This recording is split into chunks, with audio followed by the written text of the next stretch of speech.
All right, I think we are going to get started. Welcome, everyone, and thank you so much for joining us today. My name is Lizzie Wyant, and I am the Government Affairs Director at the Metropolitan Area Planning Council, and we are the regional planning agency serving the 101 cities and towns of metropolitan Boston, including the city of Boston.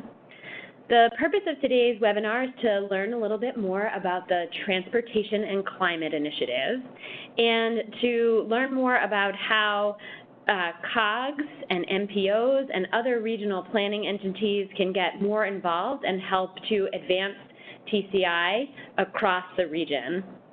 I am joined by a number of esteemed colleagues today, and I will introduce them momentarily. Franz Litz will actually go into a much longer description of TCI in just a moment, but as a very brief overview, TCI started in 2010 as a project of the Georgetown Climate Center with 12 states and the District of Columbia.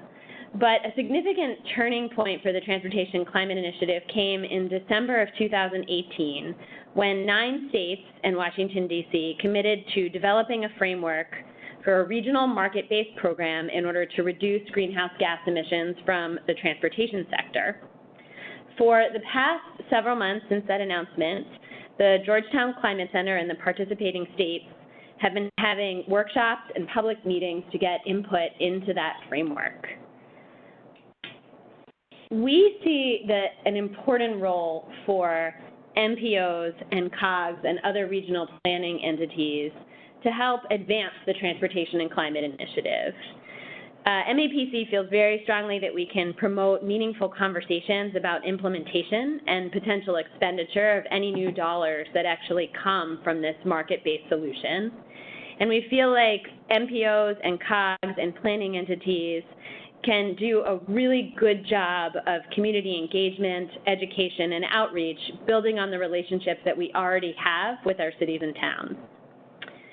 MAPC hosted a convening in Philadelphia together with our colleagues at the Delaware Valley Regional Planning Commission to bring together all of our colleagues in the Transportation Climate Initiative region. We are very excited to continue doing this work and to get to know many of you more personally.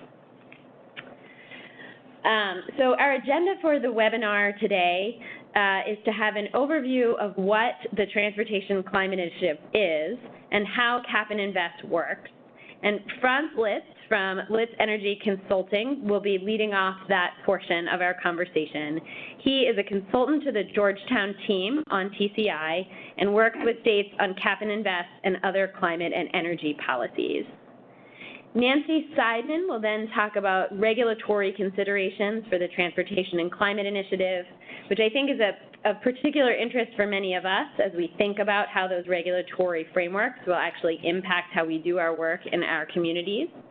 Nancy is a senior advisor at the Regulatory Assistance Project, and she had done a significant amount of work here in Massachusetts on the Regional Greenhouse Gas Initiative, which is often the model that is most closely associated with the Transportation Climate Initiative.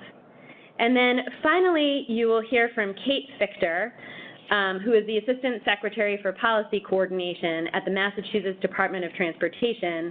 And Kate will talk a little bit more about the role she's currently serving in on the Transportation Climate Initiative on the leadership team.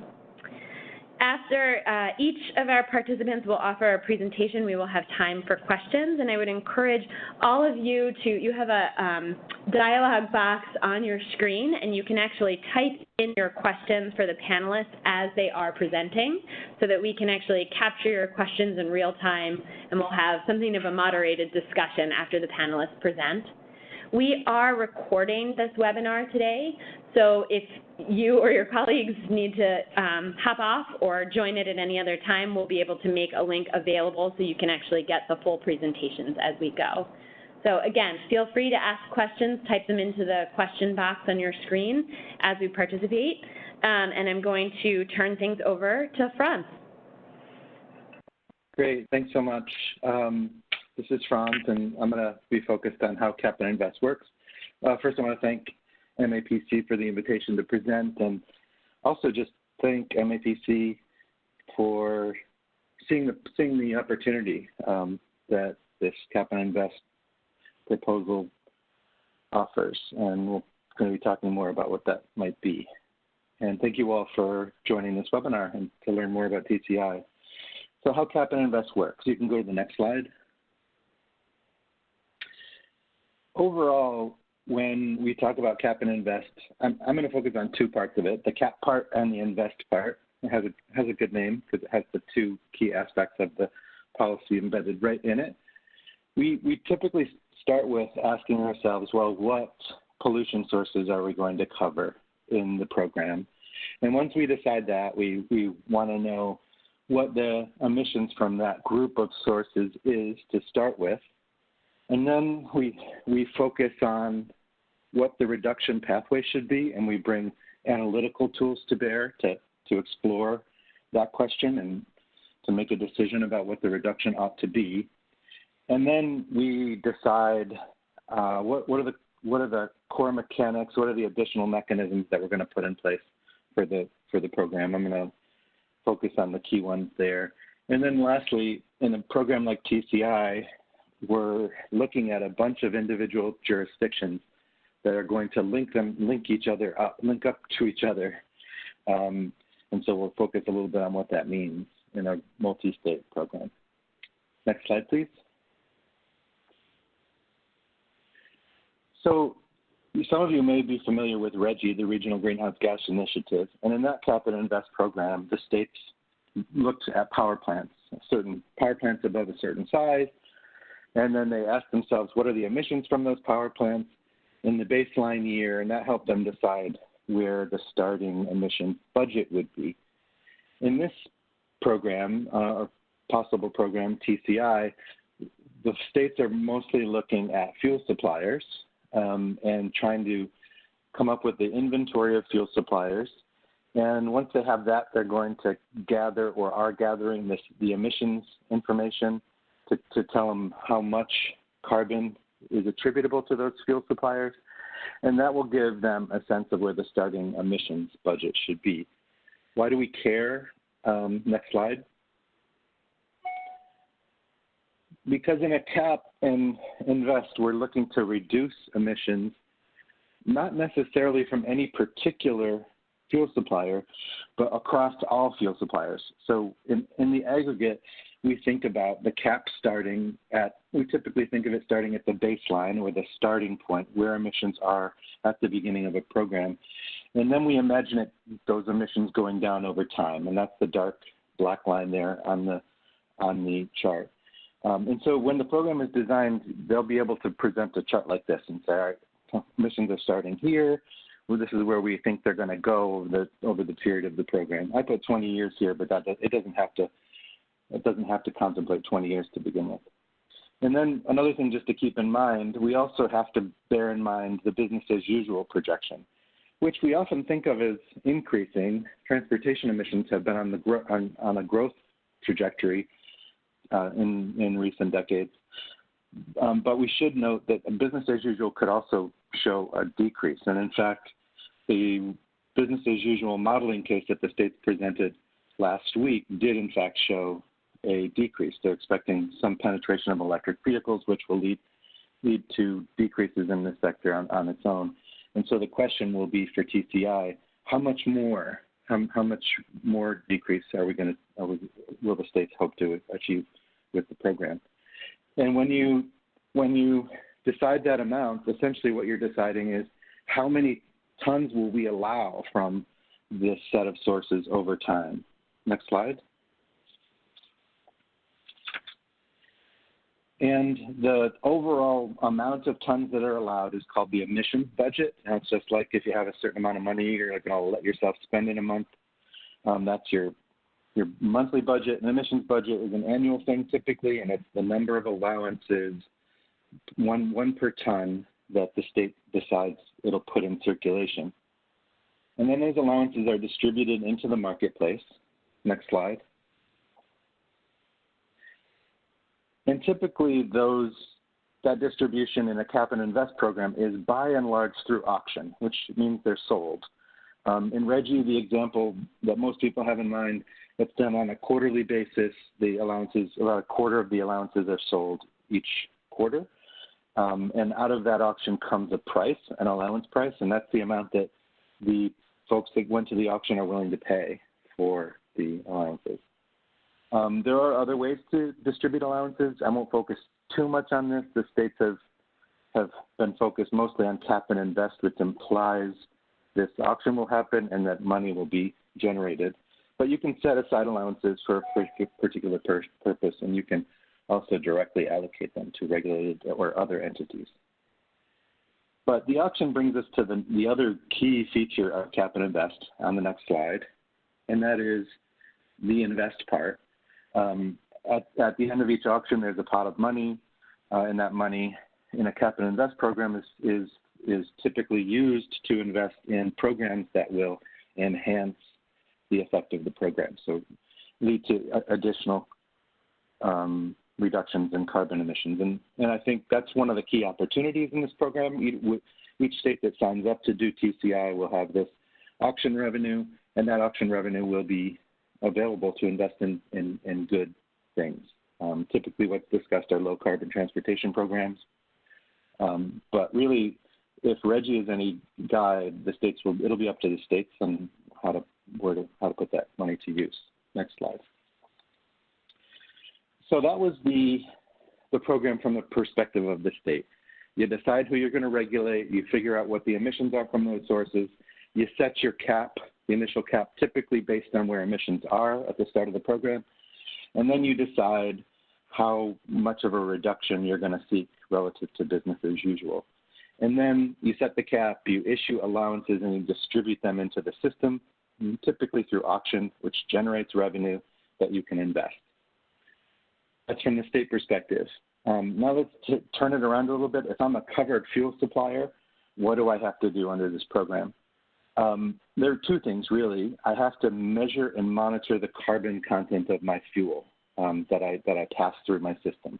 And that of course, tells me how much carbon emissions are attributable to my fuel sales and supply. And then at the end of every allowance, at the end of every compliance period, which can be a year, it can be 3 years as it is in RGGI, I as a fuel supplier have to have enough allowances in my allowance account to cover the emissions in my carbon dioxide account. And you see that here represented in my quaint little drawings.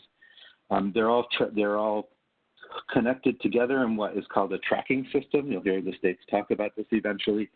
And sources can transfer allowances between them. That's the trade part of cap and trade and cap and invest. Very flexible, very simple. I monitor my emissions. I then have to have enough allowances to cover those emissions at the end of a compliance period. And then where do I get those allowances? As you may have guessed from the previous couple of slides, I go to auction and I bid on those allowances with all the other regulated entities. Next slide. So that's it from the perspective of a fuel supplier. It's fairly straightforward. I measure, monitor, and report my emissions. I then have enough allowances at the end of each period to cover those emissions. I want to just focus on a couple of things that come up in this context. One is that people tend to have RGGI in mind, and they think of emissions coming from power plants. But one key thing to remember here is that the locational issues are very different when we're covering upstream at the fuel supplier level. Next slide. We have prime suppliers, and they typically are the biggest entities. They're bringing in petroleum-based fuels from outside the region or outside the state. They're then passing them off to distributors that bring them to retailers. And if you're someone setting up a cap and invest program, you have to think about where you're going to apply the program, and you tend to think in terms of most efficient way to regulate, and that's, in this case, probably the wholesalers, the prime suppliers, because there are fewer of them. If I were to try to do with TCI what RGGI did, namely put the obligation on the point of pollution, then we would be trying to get every motorist, every truck driver or truck owner to measure and monitor their emissions and cover their emissions at the end of a compliance period, and that would be unwieldy. Next slide. But the key thing here is to just remember that with TCI, it's a cap that covers all of the fuel suppliers. And so over time, as the cap gets smaller, overall emissions are going to decrease across the entire region. Next slide. It's really the investment side of the program that can be best targeted to specific locations.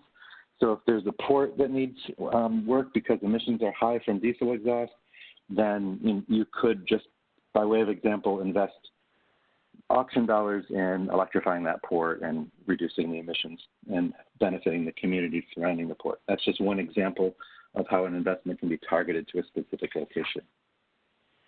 So that's cap and invest in a nutshell, and that's kind of where it fits in a TCI context. One other thing to note, and that is linking considerations.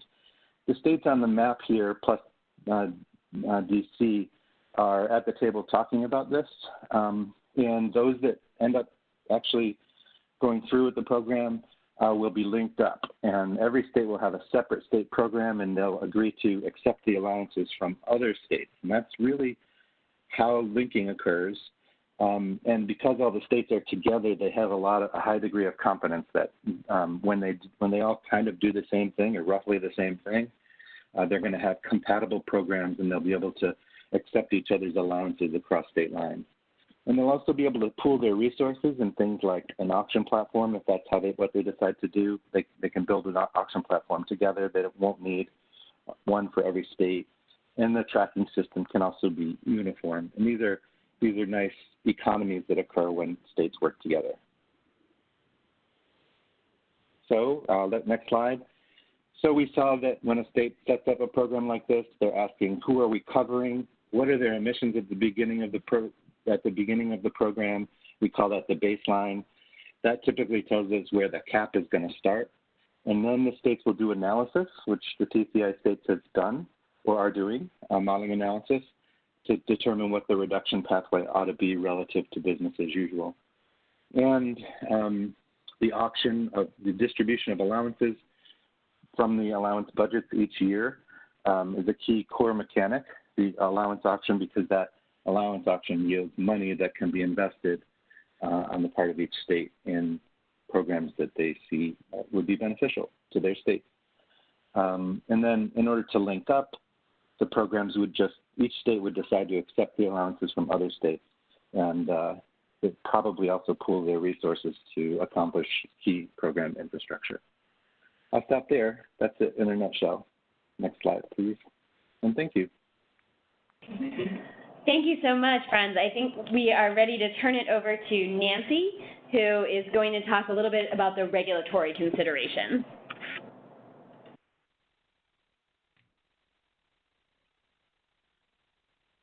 Hello? Can you hear me? You're good to go. Yep. All right, great. Can I have the next slide, please?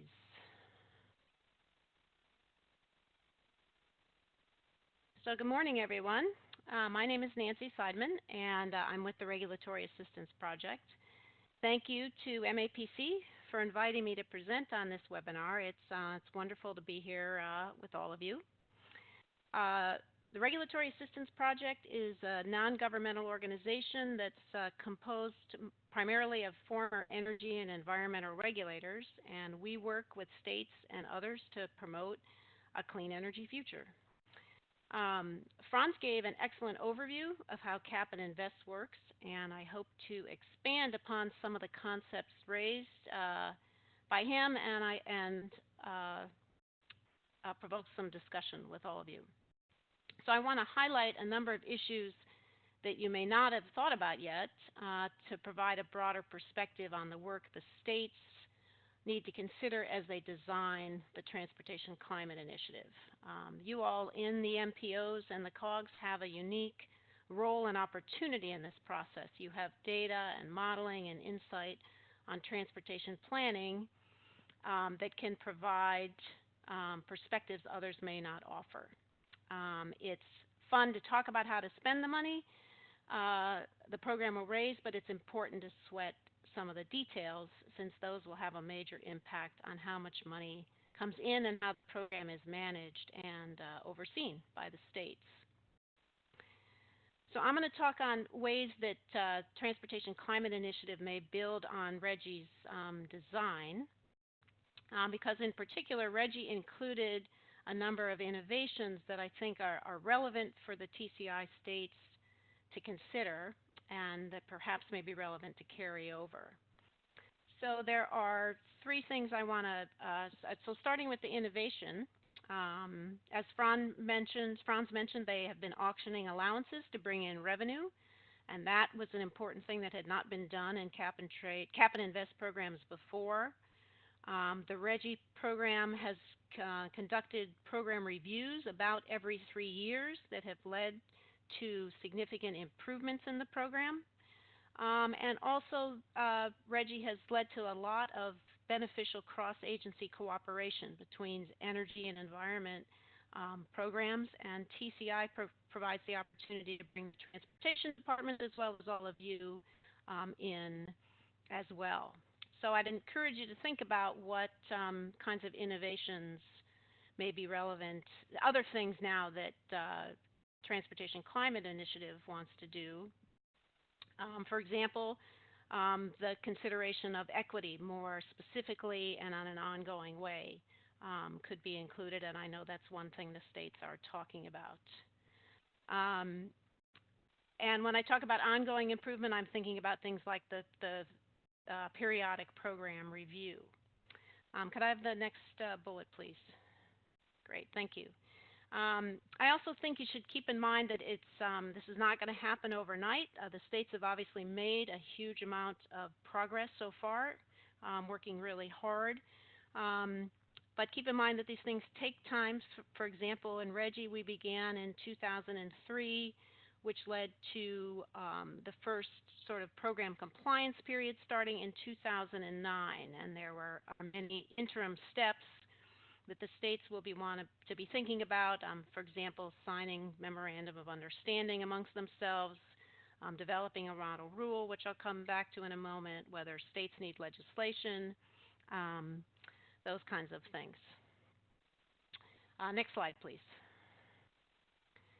So I want to talk about a couple of key issues. I have this slide and another one coming up. So there's three things I want to talk about here. Maybe you could advance twice more. Thank you. So the backbone of the program, as Franz mentioned, is the fuel data that states will want to collect to set the cap and to determine who's going to be regulated. And in particular, in this case, there are federal and state data sets that need to be reconciled, perhaps amongst different even departments. You know, the departments of revenue can be important in states in terms of collecting the tax revenue on fuels.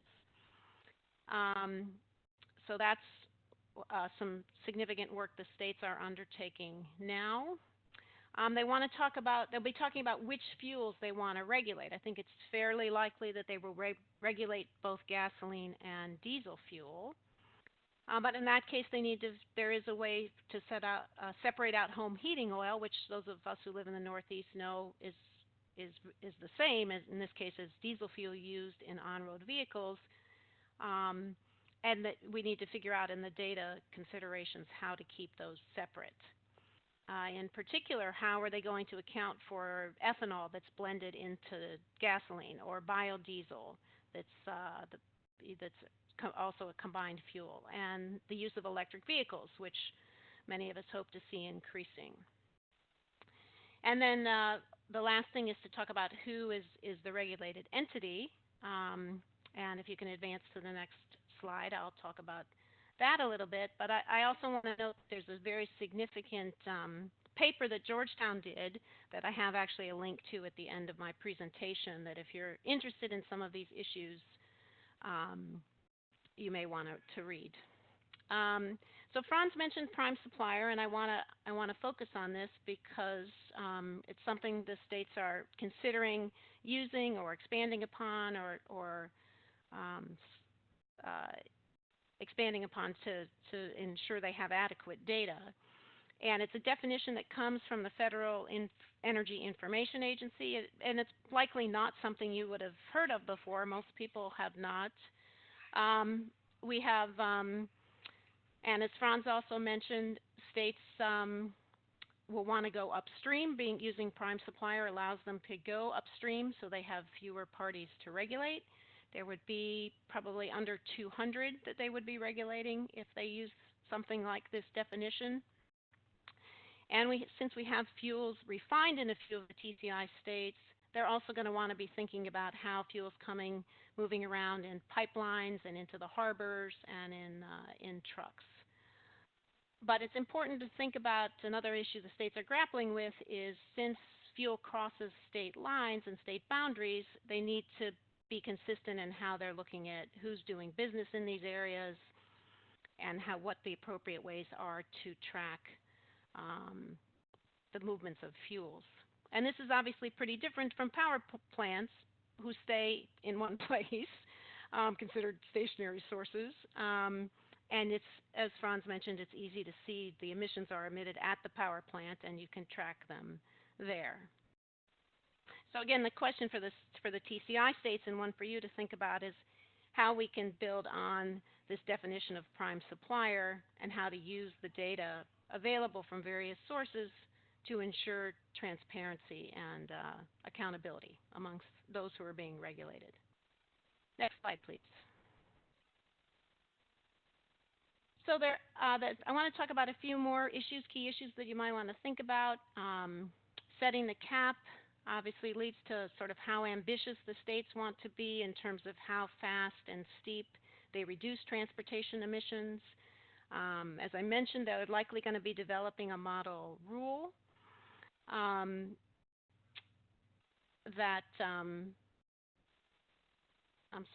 developing a model rule so that they can be consistent across, so that the sources who are being regulated know that they're being regulated consistency across states. I want to go back actually to the cap process because when they're setting the cap, one thing they may consider is taking multiple years of data and making adjustments in case of there are idiosyncrasies in each year across the states, and using an average tends to bring a more relevant level to the state, to each state. I think Kate will also hopefully discuss the process states are going to use to set the cap. I have legislation here, and that's something states may or may not need, and it's something they're working on, and you may want to consider being part of in your state. And then, as I mentioned here on the bottom, there's ongoing procedures for monitoring and tracking and enforcing the program. And because RGGI has been very successful in terms of the high level of compliance among the regulated facilities, and I know that the TCI states are hoping that they will have a similar process and high level of compliance by developing procedures that are easy for sources to report and to track their emissions, and then are aware that there are significant enforcement penalties if they are not complying with the program. Next slide, please. So I know Franz and I both hope that, and Kate, that today's webinar is going to provide you a lot of food for thought, and we'd be happy to answer questions. I had a couple of concluding thoughts. I tried to raise a number of issues that I know the states are now thinking about now, and which of these perhaps are issues that are of interest to you and you want to learn more about. Which do you think mesh with the processes you use in your MPO for transportation planning? How might there be areas where you could work with your state DEPs and DOTs and the advocates, or both those groups? We could talk about how you might want to stay involved in the process and where to have your input heard. And I want to reiterate that I think those of you in the planning organizations and in the COGS have unique skills and data that's of interest to the states, and your ability to analyze that data with fresh eyes, I think, means your role can be critically important and can help make a big difference in the way the program is designed. So I look forward to hearing about which issues are of interest to you. And the next slide I list a couple of resources when the slides go out. These links should be live. The first three actually are papers that RAP has done. We've been doing a lot of work on electrification, and we think that is an important program. There are some important programs that TCI can have big influence in. The third is a paper on just generally carbon markets, sort of some more background like of the type Franz has presented on. And the last is the paper I mentioned from Georgetown that has a lot of information about fuel systems and considerations in those. And I think with that, the next slide has my contact information, and that concludes my presentation. I look forward to hearing some questions. Thank you. Thanks so much, Nancy. So we are now going to turn it over to Kate Fichter, the Assistant Secretary for Transportation at the Massachusetts Department of Transportation, and she is going to talk about what it means to be on the leadership team. Thank you, Lizzie. Good morning, everybody. This is my first ever webinar, so please be gentle with me as I go through this.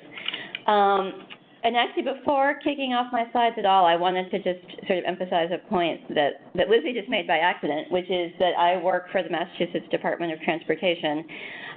Every state that is part of the TCI negotiations has a lead, both from its transportation agencies and from its environmental agencies, which is, I think, an incredibly important point, sort of about how TCI is being shaped, really kind of with both voices and both considerations as part of it.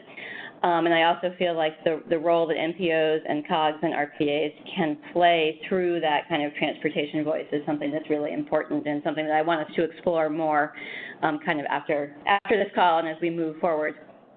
And also just to echo something that Nancy said, this process, one of its sort of unexpected but really terrific outcomes has been just a kind of closening of the relationship between those different agencies, which has a huge number of ancillary benefits related both to TCI and to other things. So next slide, please. So I won't spend too long on Massachusetts specifically, but the point of this slide was just to kind of highlight that Massachusetts, like many states in the TCI region, has goals that we set actually quite a while ago for emissions reductions, both broadly across the economy and from transportation in particular. I believe that Massachusetts may be unique in the TCI region, maybe Franz knows, because we not only have goals, we have goals that have been sort of tested and reaffirmed through litigation. They are annual, they are declining, they are caps that really stick. So we really are, in the best possible ways, under pressure to bring down our emissions. And as has been true everywhere, transportation has been the hardest nut to crack. So that's part of why the timing of TCI and the very existence of TCI is so important. Moving forward. Again, everybody knows this, but these are the states and jurisdictions that are participating. I think the kind of important point to make here is really those four kind of sub-bullets at the bottom. I know that these are issues that many MPOs and COGs and RPAs are involved with anyway.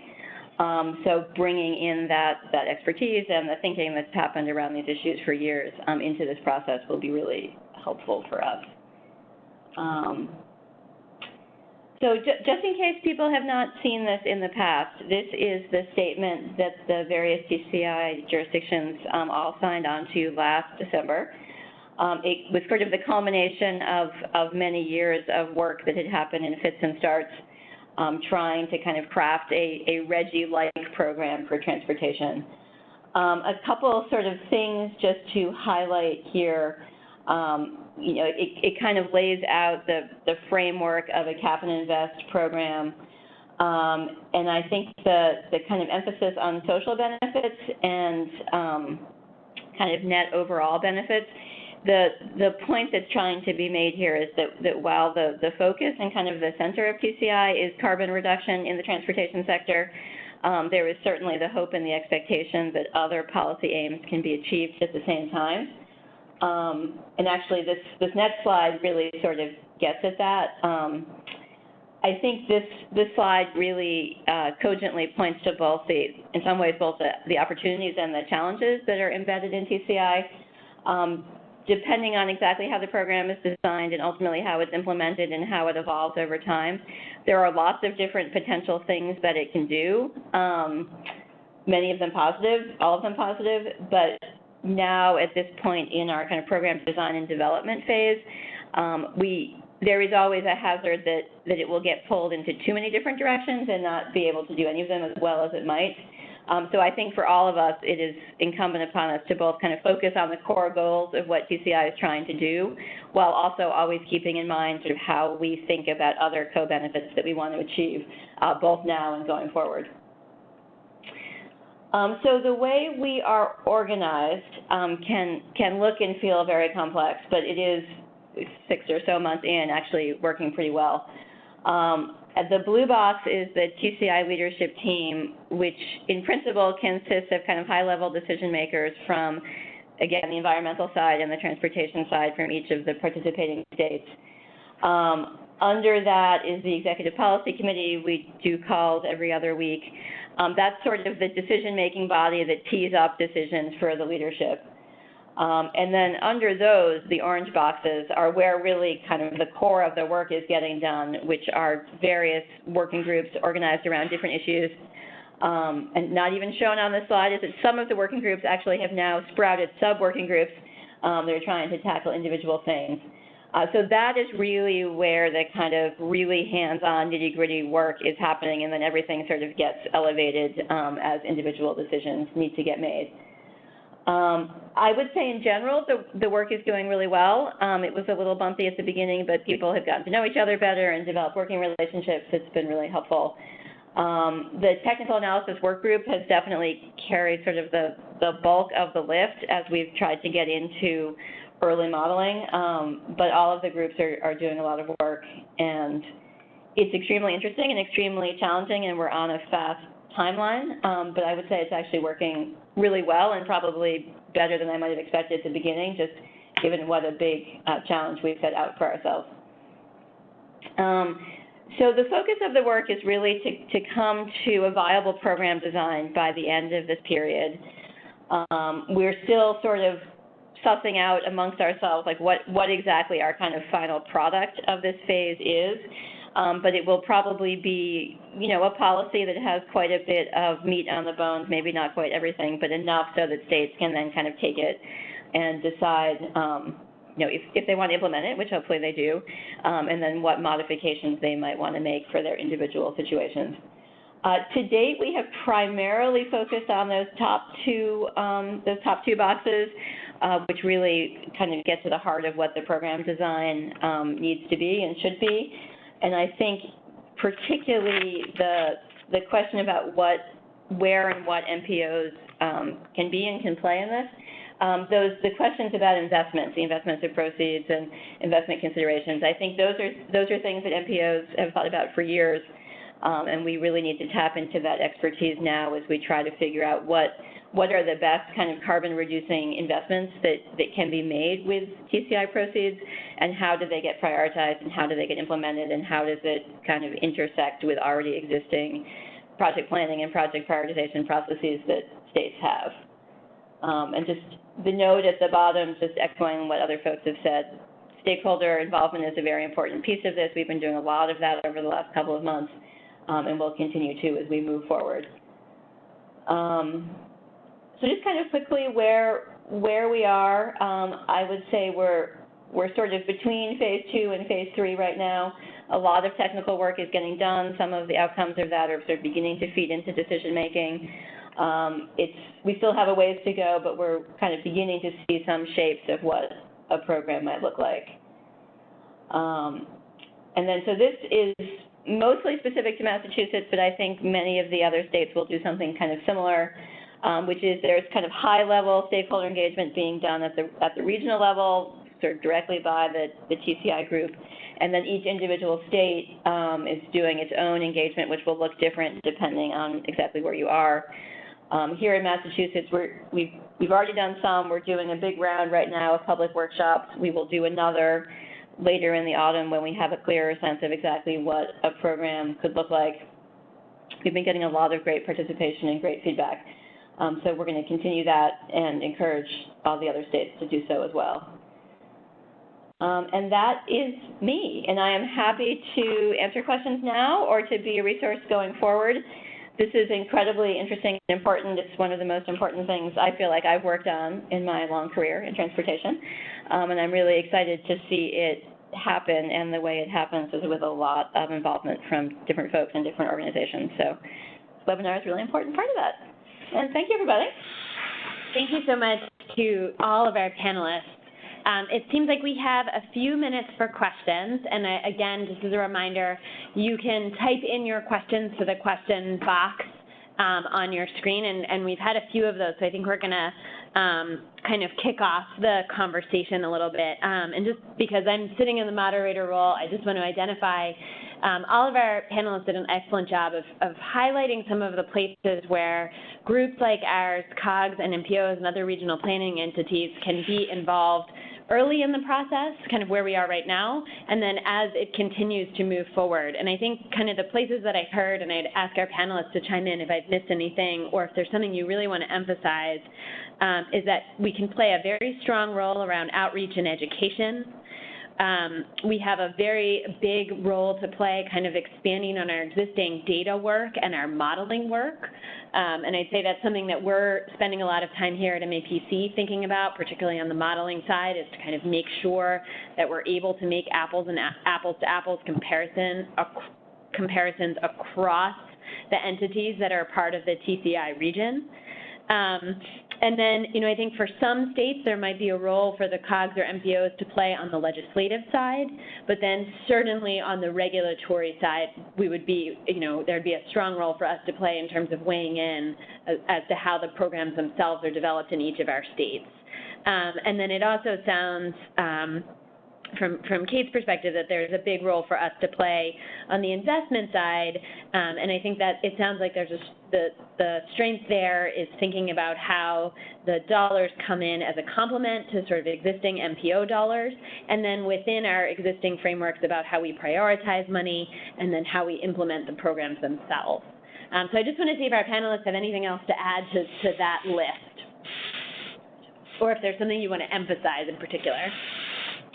So this is Kate, just quickly.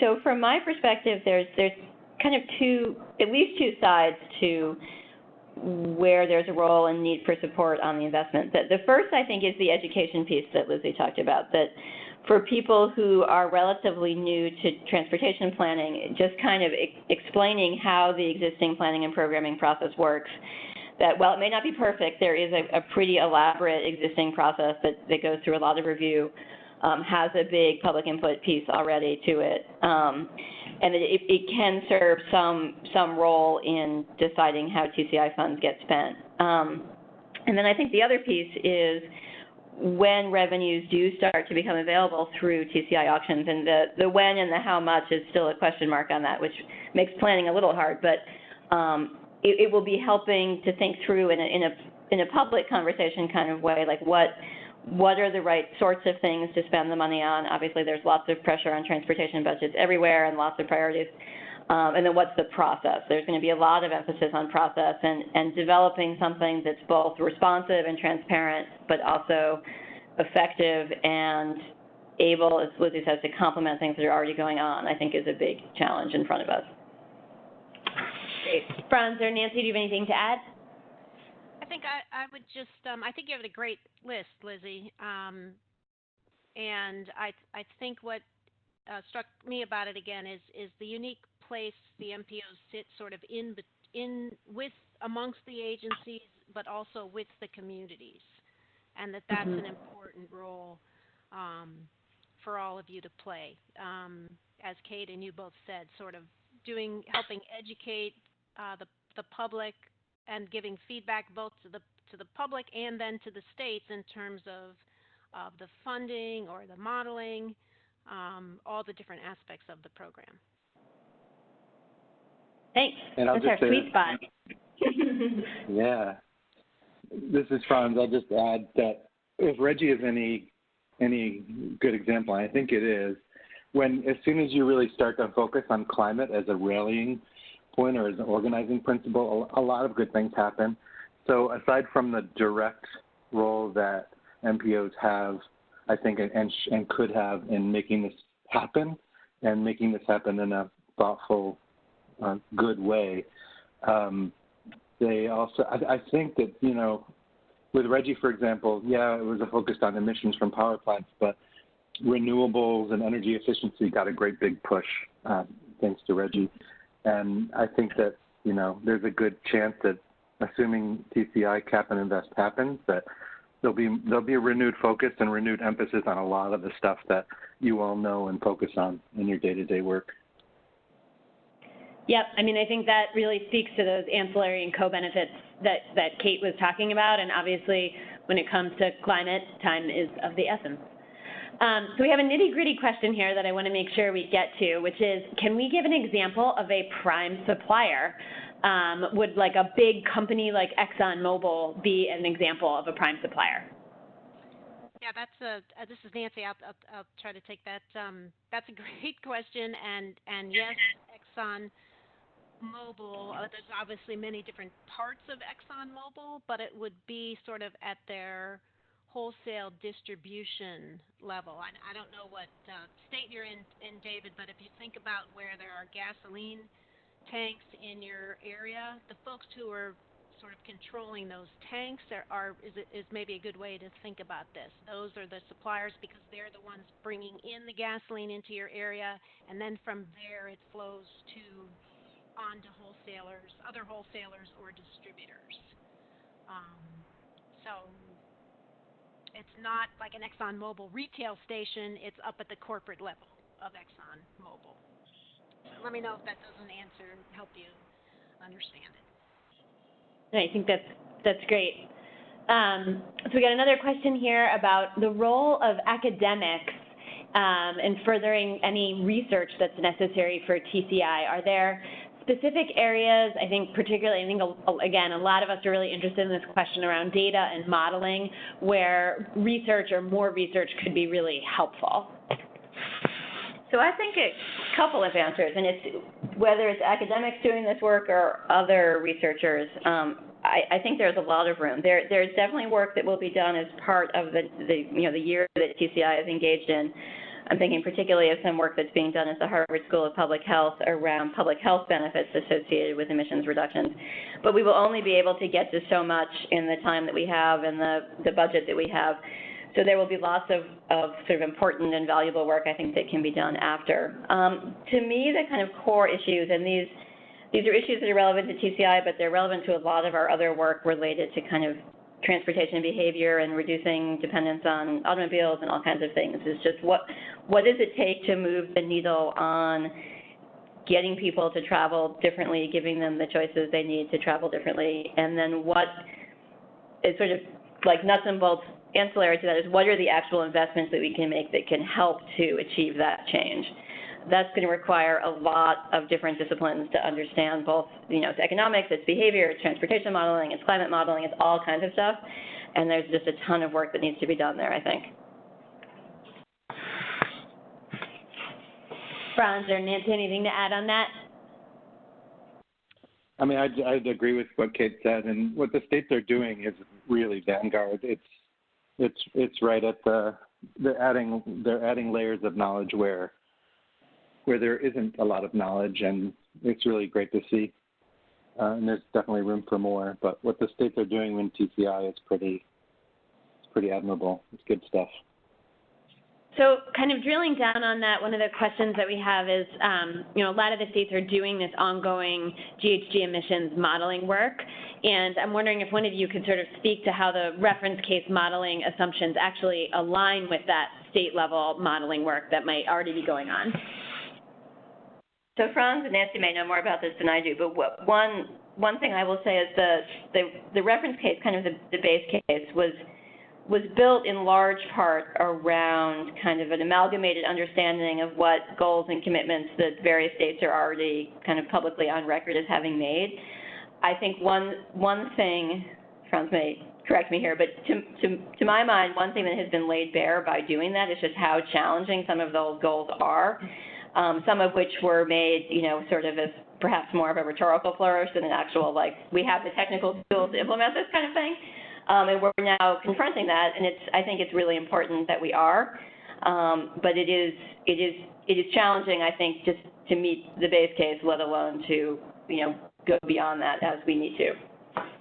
But Franz may think otherwise. Yeah, no, I agree with that. And if you do look at those of you, I think they did a webinar last week, and I believe it was recorded and will be on the TCI website.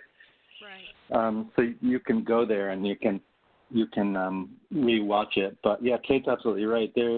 Depending on how you feel about, for example, the penetration of electric vehicles, that really is a big factor, or one of the big factors that determines the emissions trajectory for the region. And as you probably all know in the audience, it's something that is debated, and how quickly those will switch over to electric. But the states are doing a great job. There's a health piece to it. There's a four element piece to the modeling. There's this NEMS modeling, which is multi-sector, which will be able to say how it affects the electricity sector in addition to the transportation. There's a public health piece. There's a local, I shouldn't say local, there's a transportation investment piece that Cambridge Systematics is doing. Check out that webinar if you haven't already. I do think that you all probably bring expertise that could be very useful. Yeah, I think what I would add to that is two of the very important variables in this initial modeling were the assumptions about vehicle miles traveled increases over time, over the next 10 years, and also the price of gasoline. And for example, along with what Franz and Kate have said, those are areas where I know you all have expertise, and my understanding, Franz, correct me if I'm wrong, is that they worked among the states to look at different projections, but I'm not sure if they were able to use sort of individual states, VMT projections in the model, or whether they came up with one sort of average for the region. So you have to keep that in mind, but it's certainly worth you all checking out the assumptions and weighing in because they're now going to be starting to talk about policy runs. So all those things could be revised in terms of a policy run to see what the impact would be in terms of how that changes the transportation emissions. So I think you'd want to think about and make suggestions to them. They're taking suggestions now in terms of what boundaries you think should be explored in terms of additional modeling runs. Great. Thank you all so much for participating today. I think we are just about out of time for questions, and I just wanted to point folks on the call to a couple of additional resources about the Transportation Climate Initiative. Again, this webinar will be available after the call, and we can make the slides available so you can see them. To learn more about the Transportation Climate Initiative, you can visit the programs website, which we have up here for you. And then if any of you are interested in more of the materials from the convening that MAPC held together with our colleagues at DVRPC, you can find those materials on the MAPC website as well. We anticipate that we are going to be doing another COG MPO regional planning convening at some time this fall. I think maybe November is what we are looking at. And we would love for all of you to attend either in person or virtually. I think we'll kind of make some virtual components available for those who can't be there in person. But you should absolutely stay tuned. And I will just offer, for those of you who are interested in engaging further in this work, particularly if you are a smaller MPO or COG or serving a more rural community, that MAPC might have some resources available to you to help out with your outreach work, and you should contact me or Kasia directly if you are interested in talking about that further. We do intend to help develop materials that all of us can use in the education space so that we're kind of better able to speak with one voice to our cities and towns and our respective leadership about what priorities we have around the Transportation and Climate Initiative. Again, thank you so much to our panelists for joining us today. Your expertise is so appreciated on this issue as we all work to quickly get up to speed. And thanks to those of you on the phone who have participated today. We look forward to continuing to work with you on this effort. Thank you. Thanks all.